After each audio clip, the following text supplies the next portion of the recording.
Hello बच्चों, let's read this question. The question says the compounds formed by the highly reactive non-metals with highly reactive metals and the non-metals are respectively. And the options are covalent and ionic, ionic and covalent, metallic and ionic, metallic and covalent. अभी अगर हम की concept की बात करें तो यहाँ पे हमारा की कॉन्सेप्ट क्या होगा?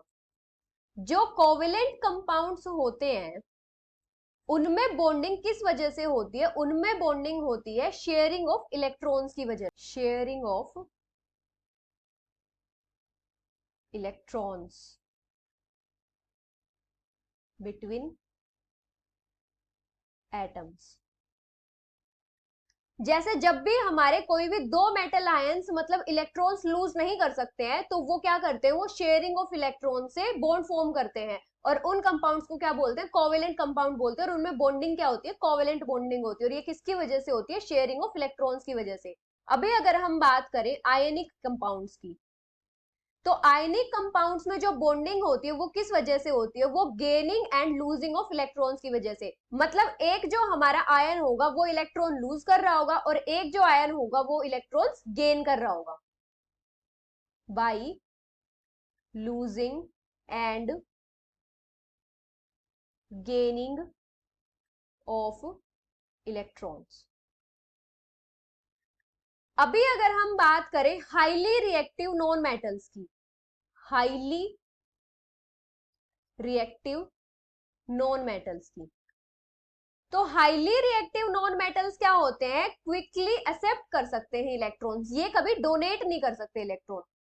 मतलब क्विकली या फिर इजीली एक्सेप्ट इलेक्ट्रॉन्स। और अगर हम बात करें हाईली रिएक्टिव मेटल्स की, हाईली रिएक्टिव मेटल्स, तो जो हाईली रिएक्टिव मेटल्स होते हैं ये क्या करते हैं? ये क्विकली डोनेट कर सकते हैं electrons, can easily donate electrons. तो जो हाईली रिएक्टिव नॉन मेटल्स होते हैं और जो हाईली रिएक्टिव मेटल्स होते हैं इन दोनों के बीच में किस टाइप की बॉन्डिंग होती है? मतलब एक हमारा इजीली डोनेट कर सकता है इलेक्ट्रॉन्स और एक इजीली एक्सेप्ट कर सकता है। तो गेनिंग और लूजिंग ऑफ इलेक्ट्रॉन्स की वजह से क्या होते हैं? आयनिक बॉन्ड्स फॉर्म होते हैं। तो ये हमारे क्या फॉर्म करते हैं? आयनिक कंपाउंड्स फॉर्म करते हैं। जैसे अगर हम एग्जांपल ले NaCl का, तो जो Cl है हमारा क्लोराइड आयन है, ये हमारा एक हाईली रिएक्टिव नॉन मेटल है और जो सोडियम है ये हमारा क्या है? एक रिएक्टिव मेटल है। अभी अगर हम बात करें हाईली रिएक्टिव नॉन मेटल्स और हाईली रिएक्टिव नॉन मेटल्स की, highly reactive non metals and highly reactive non metals,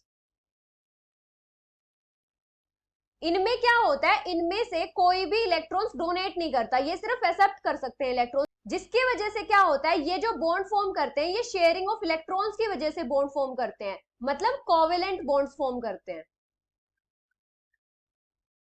तो ये जो कंपाउंड्स बनाते हैं वो कौन से कंपाउंड्स होते हैं? Covalent compounds.